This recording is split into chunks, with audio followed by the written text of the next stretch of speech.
I'm so sorry. There's nothing I can do about it right now. Sister-in-law stood before me, her apology heartfelt. How did it come to this? The story traces back about a week. My name is Clara. My husband Osmond runs a hot dog stand. We first met at his stand near the train station, where I would often stop after work. He struck up a conversation, and soon we were dating. After a few years, we tied the knot. The first time I met sister-in-law, who now stood before me with regret in her eyes, was at a family gathering. Nice to meet you. I'm dating your brother. Please treat me well. I greeted her. Nice to meet you too. I'm not perfect, but I'm his sister, so please be kind, she replied, with a hint of apprehension in her voice. Back then, I thought a kind-hearted person had entered our lives. My brother runs a fairly large company, and he often praised sister-in-law, crediting her for supporting him. He called her a dependable and excellent wife. However, a few years into their marriage, sister-in-law's true colors started to emerge. Every time she visited her parents' house, she would flaunt new designer items, and her social media feed overflowed with photos from lavish hotel openings and designer cosmetics. We overlooked it initially, as long as it didn't directly affect us, but over time, sister-in-law began making persistent demands. Sister-in-law, why don't you comment on my social media? I asked once. I just browse, she replied. But do you have any photos to post? I pressed. No, I use social media to gather information and see what others are posting, she explained. Wouldn't it be nice to comment occasionally? Maybe if I feel like it, she retorted. Please just comment once, I urged. I'm not doing it just because you tell me to. Her constant badgering irritated me, so I began to ignore her. After a while, she muttered in a subdued voice, You're such a buzzkill, so boring. From then on, I made a conscious effort to minimize unnecessary interactions with sister-in-law. I wanted to make it clear that I wasn't inclined towards closeness. However, she seemed impervious to hints and continued to ask for comments multiple times. Each time, I ignored her until she finally gave up on her requests. Since our encounters were rare, I had hoped to enjoy my time without unnecessary drama. But every time I visited my parents' house, our paths seemed to cross, leaving me feeling disheartened. This happened yet again during my recent trip home. Sister-in-law, what do you think of this bag? It's cute, isn't it? It's from the brand new collection, I asked, trying to make conversation. I'm not interested in that sort of thing, she replied flatly. Come on, don't all girls love brand name bags? I prodded, sensing her disappointment in my lack of enthusiasm. I genuinely had no interest in brands or expensive accessories, which seemed to irk her more than expected. You don't have to pretend to be unjealous. Just admit it. I can even give you my old one, she insisted. I was genuinely disinterested and beginning to feel annoyed. I really have no interest. Besides, I think those things are best left to those who appreciate them, I replied calmly. What's your problem? Stop being so stubborn, she retorted, clearly frustrated with my indifference. She stormed off without waiting for my brother to return. When he arrived home, I confronted him about her behavior. Hey, can you talk to your wife? I began. What happened? He asked, concerned. She made a comment earlier that felt really demeaning to me, and it made me uncomfortable, I explained. What did she say? He inquired. I recounted her persistent demands for compliments and her patronizing offers like giving me her old things. Lately, she's been treated like a CEO's wife by her housewife friends, and I think it's gone to her head. I'll definitely talk to her about it, he assured me. But let's handle this delicately. I don't want us to fight, but I understand if we can't be close. Let's keep our relationship strictly as relatives. I nodded, relieved that he understood my concerns. I understand. I'm sorry for the trouble, I replied. It's not your fault, but she's your wife. Just remember, it reflects on you, he acknowledged. I understand, he affirmed. After that, we maintained a peaceful distance, only crossing paths on occasions like weddings or funerals. Each time, I kept my distance and she seemed to respect that, which put me at ease. However, during the greetings at my wedding, I was reminded that people seldom change. As my husband and I hosted a family introduction dinner with my brother, sister-in-law, our parents, and my husband's parents, even in such a formal setting, sister-in-law managed to slip up. By the way, what kind of work do you do? Sister-in-law asked. I run a modest hot dog stand, I replied. Oh really? Is it part of a chain? She inquired. No, it's an independent shop. Just a simple hot dog stand. Nothing more, I explained. Come on, she interjected. But it's just a hot dog stand. Even if it were a chain manager's position, it's still respectable, I countered.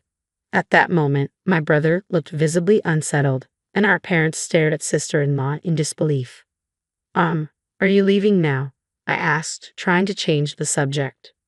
Yeah, I think I'll head home, she replied casually. Oh, come on. I was hoping to hear more about the hot dogs, I said, trying to lighten the mood. I was seething with anger at sister-in-law's mocking tone. Listen, I've been wanting to say this for a while. Could you please stop mocking people in the way you speak? I confronted her. I'm not doing that, she retorted defensively.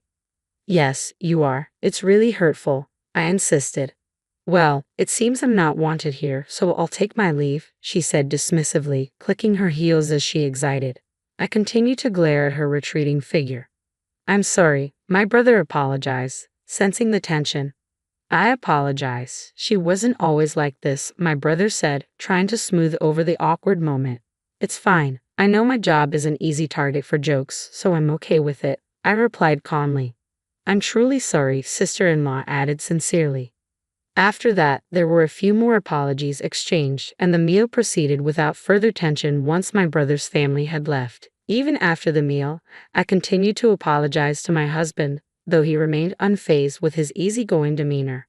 When I visited my brother's house alone to deliver the wedding invitations, sister-in-law commented, Ella, a hot dog vendor, but you're holding such a grand event. What does being a hot dog vendor have to do with anything?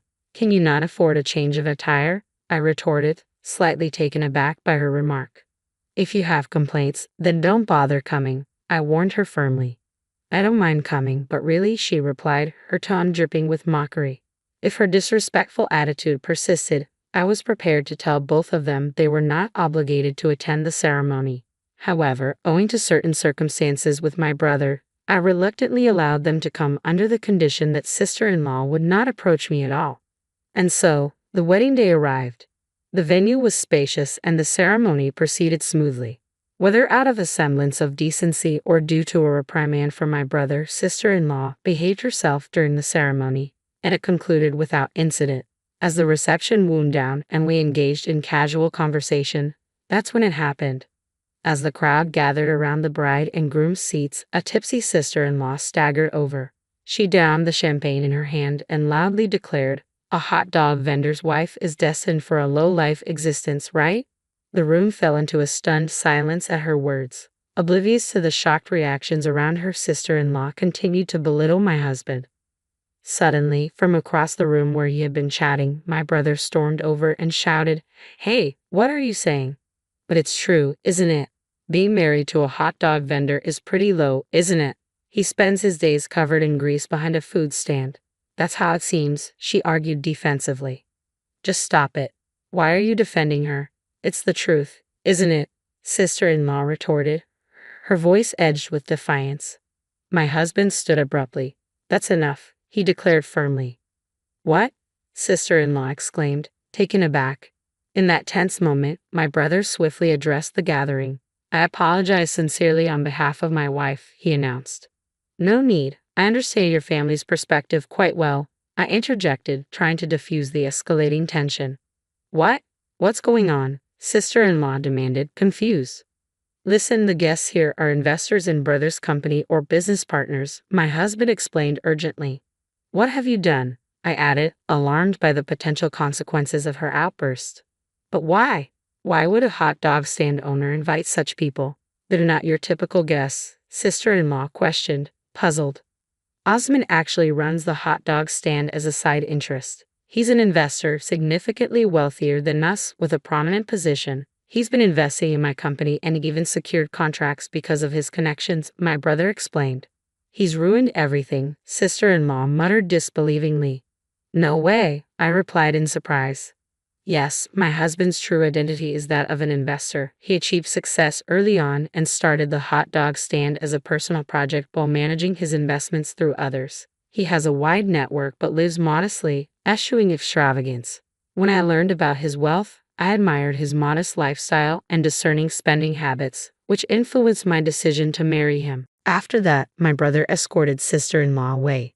and the event concluded prematurely, citing a sudden illness in the bride's family as the reason. Naturally, any planned after-parties were canceled. Sister-in-law was summoned to a family meeting soon after. The outcome was the apology mentioned earlier. Following the meeting, the consensus among the family was to avoid future interactions whenever sister-in-law was present. While they respected my brother's work, they feared potential complications if sister-in-law remained involved. I agree with that. It became quite a big issue, someone commented solemnly. I deeply regret my actions. Please forgive me, sister-in-law pleaded.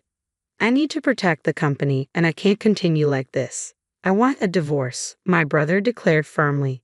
You think you can ruin someone's wedding and then expect forgiveness?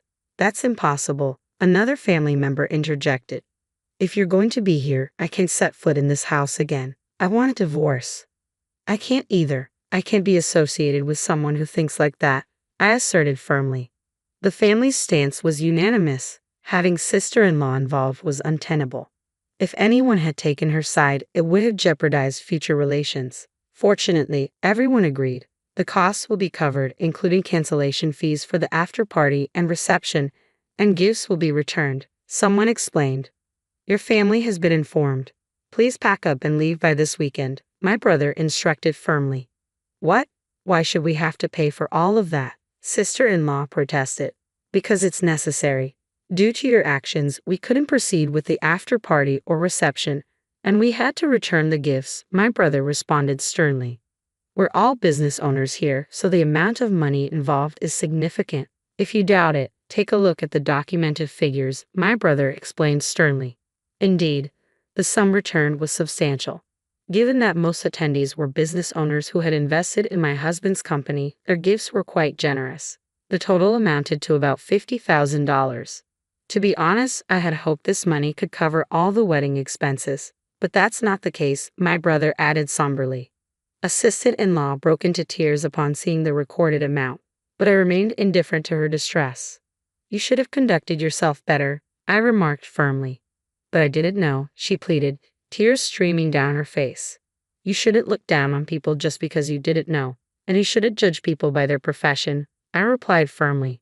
But you said you were a hot dog vendor, she protested. I didn't say anything wrong. I was going to explain later, but you're the one who made a fuss, I countered. You didn't even tell me about the people at the venue. You were planning to be mean from the start, she accused. If you were truly involved in my brother's work, you would have recognized those faces. There was no need to spell it out for you. Besides, if you were really friends with me, you'd know who was coming and what positions they hold, I explained. Exactly, my brother chimed in. She only supported me at first. After that, she seemed more focused on lunches, dinners, practice sessions, and having fun with the president's wives.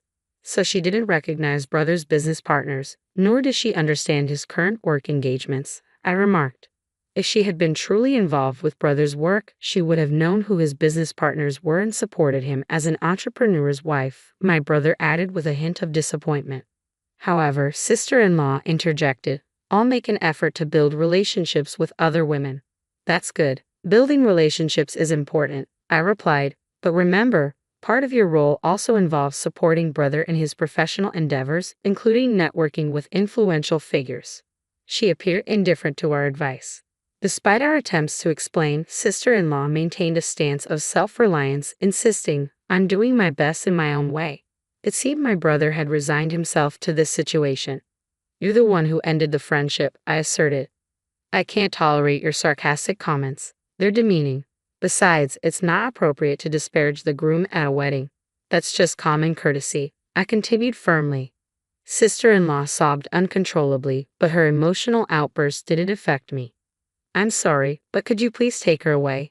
She's causing a disturbance, I requested calmly. I apologize, but my daughter's parents are coming to pick her up today, my brother responded. What's this? You never intended to forgive her in the first place, I questioned, surprised. Of course not. I've been overlooking your excessive spending. You should be thankful for that, my brother retorted. Or should I charge you the $80,000 for the overspending? It won't be covered otherwise, he added sternly.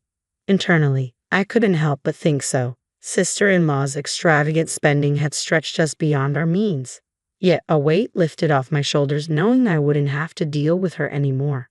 Shortly after, sister-in-law's parents arrived and attempted to apologize profusely at the door. I cut them off, saying, "I don't need that, and I have no intention of forgiving her.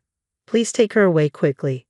Her parents simply nodded, murmuring apologies, and escorted sister-in-law out. Later, I received a direct message from sister-in-law on social media. "I will never forgive you for ruining my glamorous life as a CEO's wife. Since you are wealthy, pay me $100,000 as compensation or arrange for me to meet brother so I can forgive him and we can remarry. I'll consider forgiving you if you make up for the birthdays and anniversaries you've missed." Quietly, I forwarded the message to my brother. From what I gathered, sister-in-law appeared to be living alone in a small apartment after being expelled from her family home. It seemed that after the divorce, she had signed a contract stipulating the hefty penalty if she attempted to contact me or my brother. Upon violating this agreement, sister-in-law was slapped with an $8 million bill. She attempted to persuade her parents to cover the cost, but they were a typical middle-class family and couldn't afford such a sum, even though she was their only daughter. They insisted she handle it herself and claimed ignorance of the situation, forcing her out of their home. At my brother's urging, I monitored sister-in-law's activities for a while. However, whether due to running out of photos or her friends learning about the divorce, sister-in-law's social media account disappeared before long. As for me, I'm happily working alongside my husband. The job is challenging as it's new, but interacting with my husband's investment clients and students after work brings me joy. We lead a modest life together since my husband isn't keen on extravagance. The other day, I spotted someone who resembled sister-in-law. She looked drastically different from her once well-kept appearance, dressed in baggy old sweatpants and cheap slippers while carrying shopping bags. I can't help but think if only she had heeded people's advice, things wouldn't have turned out like this. I mused briefly, but I quickly dismissed the thought, realizing it was futile to dwell on her situation.